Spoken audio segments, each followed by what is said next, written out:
What's up gamers, Cryptigo here, and welcome back to Lowering the Mark, a show where I analyze the current and former world records of Mario Kart 8 Deluxe time trial runs to see how these records get faster over time.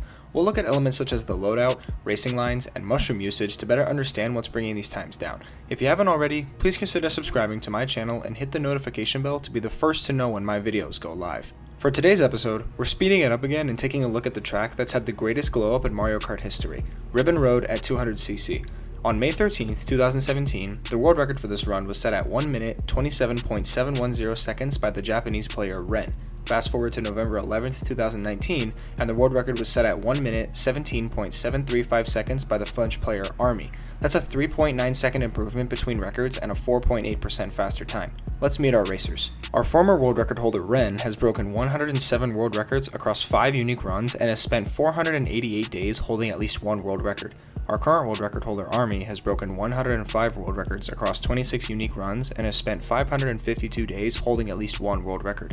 He also holds 14 current world records alongside Spanish player Alberto. Let's take a look at the history of this world record. At pre-release, the world record was over 13 seconds slower than it is now, but within a few days, players got the hang of the track and were going times in the mid-120s. Through the end of May 2017, the world record would reach low 121, mostly thanks to Ren. About 4 months later, American player Carson emerged and battled with Ren for the top time in 2018, which ended with Carson going a 120.1, which would stand for over 130 days. At the beginning of 2019, Army would start to run the course and even get the first 119. With minor pressure from other players, Army would bring the time down even further and get the first 118. A week later, Super FX went a 118.7, which launched a new rivalry. Each player had shaved off milliseconds at a time to try and beat the other. It would seem to end with Super FX putting up a 118 low, but 233 days later, Army responded with the first 117 and took the record back. After some small improvements from Army, the record now sits at a 117.7. In total, the world record has been broken 77 times by 15 different players. Here's another instance where the kart and wheel choices are the same with differing character and glider choices. Ren goes with the combo of Wario with the Bitty Buggy kart, Azure roller wheels, and the flower glider, while Army goes with that same combo but with Roy and the paper glider instead. Just looking at the loadouts all at once, it's clear that they are pretty similar in overall performance. Ren leads slightly in top speed and grip stats, but Army comes out ahead in acceleration, handling, and mini turbo stats for a slightly better loadout. Let's have a look at the race. There are 3 different colored roads on this course, so it made sense to split them up that way. I didn't include the last bit of the lap only because it's run the same by each racer on each lap. Sections 1 and 2 are fairly basic, while the third section is where things get interesting.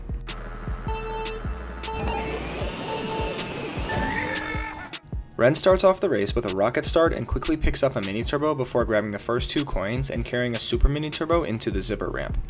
Army does the same thing, except around the first turn, he uses the boost from a mini turbo to cut part of it out before grabbing those same 2 coins and carries an ultra mini turbo through the zipper ramp. That small cut already put over 0.2 of a second between him and Ren. Ren carries a drift through the air and gains a super mini turbo when he lands right before collecting 2 more coins around the second turn and carries another super mini turbo through the next zipper ramp. Army starts the brick section the same way, but when he lands, he charges up a super mini turbo which he'll use to cut a big part of the second turn out before hitting another mini turbo right before the zipper ramp. When that turn skip was discovered, players took full advantage of the time it saved and lowered the record promptly. Army now leads by nearly a full second going into the wavy section. Ren goes through the wavy section very carefully and picks up some coins before taking the first shortcut and grabbing a mini turbo he'll carry into the second shortcut along with 2 jump boosts before the glider ramp. Navigating that blue road is extremely difficult and a lot of runs can fail here. Army shows us that he has no fear and pulls off a jump boost right before the first shortcut. When he lands, he hits another jump boost and finds a way to cut out part of the second shortcut, which is just wild to me. He'll grab another jump boost as he hits the glider ramp where he now leads by nearly 1.5 seconds at the end of the wavy section. Only difference between our 2 racers through the final turn is that Army picks up 2 coins before they both use their first mushroom to cut out this turn here. Already a lot to process with Army's run, but luckily there's 2 more laps. He leads Ren by 1.4 seconds going into lap 2. With no coins to collect, Ren just takes the first few turns through the castle section super tight and grabs the same mini turbo arrangement as lap 1. The same goes for Army. He'll do that mini cut he did at the start of the race and take a tighter turn resulting in a super mini turbo before the zipper ramp. Heading into the brick section, Ren has fallen behind by 1.6 seconds. Now he does do a good job at threading the needle to avoid this weird wind up Koopa thing, but other than that, it's just a tighter turn and the same 2 mini turbos for Ren through the brick section. Let's take a closer look at Army's turn skip here because it's quite interesting how he pulls it off. He's able to carry his drift off-road a bit before releasing it and hopping to minimize off-road contact, but look at how close he is to this wall. That's about as tight as you can get, which is why this cut is so effective for Army. At the end of the brick section, he now leads Ren by 2.1 seconds. Now since the wavy patterns in this section change, the racers need to take it differently or they'll risk a fail. Ren just does the same thing as before and only hits the jump boost on the ramp of the second shortcut to avoid falling off. Army grabs the same super mini turbo and jump boost before the first shortcut, but when he lands, he elects to take the full second shortcut and grab 2 jump boosts heading into the final turn. He does it this way because of those wavy patterns being different than on lap 1. At the end of the wavy section, Army leads Ren by 2.6 seconds. Just as they did on lap 1, both players fly across the gap, and when they land, they take the same shortcut on their way into the final lap. Army has built a rather large lead through 2 laps on the back of better driving techniques and a better understanding of the course. He leads Ren by 2.8 seconds going into the final lap. The last lap is pretty much the same as lap 2. Ren takes a tight turn through the castle section while Army cuts a bit of that first turn out before they both hit the zipper ramp. From there, Ren just rinses and repeats what he's been doing while Army flexes his dominance with another turn skip going into the wavy section. Here we see Ren avoid jump boosts while on the bluth path and just take the shortcuts while Army hops around like it's nothing, carrying all that speed up until the glider ramp. To close out the race, both players cruise on into one last mushroom cut before the finish line and finish a pretty hectic run to say the least, and Army puts up a time that is almost 4 seconds faster than Ren's former world record. Army made this record happen by cutting out more of the track and carrying speed more effectively through that wavy section. This is such a crazy course at 200cc because of the ridiculously large room for error, and it's wild that Army was able to put up such a fast time.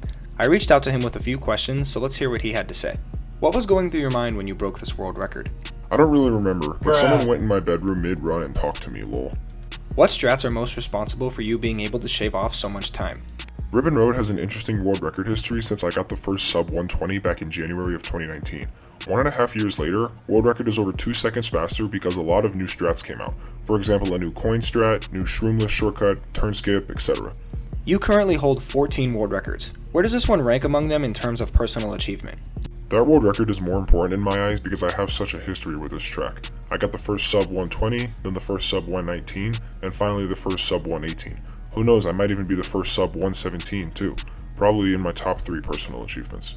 Great words from the guy with 14 world records. Let's take a look at the best known splits. They are spread out across 3 different runs by 2 different players. The final times, which included laps 1 and 2, are unknown, but the best known lap 3 split was a part of the world record run you just witnessed. Their sum time adds up to a time that's a few tenths faster than Army's world record, so even though this run is pretty optimized, there is still room for improvement. Let's take a look at the world's best at this course. Right behind Army's worldwide #1 time, we have Whippy in second place with the only other 117 in the world. Super Effects rounds out the top 3 a quarter of a second behind world record. 4th and 5th place belong to Hickey and Dutch player Alpaco, with Japanese player Yoshi just a few hundredths out of the top 5. The lower part of the leaderboard features familiar faces such as Tane, Alberto, and Carson, while Irish player Kevin holds the 10th spot. It's tough to say whether someone will snatch the title away from Army. He's just so good at video games that even if someone were to take the top spot, he'd likely reclaim it within the week, but we'll just have to see. That's all for episode 17. Big thanks to Army for providing some additional insight on his world record. If you found this analysis interesting, like and share the video with your friends and comment on which course you'd like me to analyze next. Don't forget to subscribe, and I'll see you guys in the next one.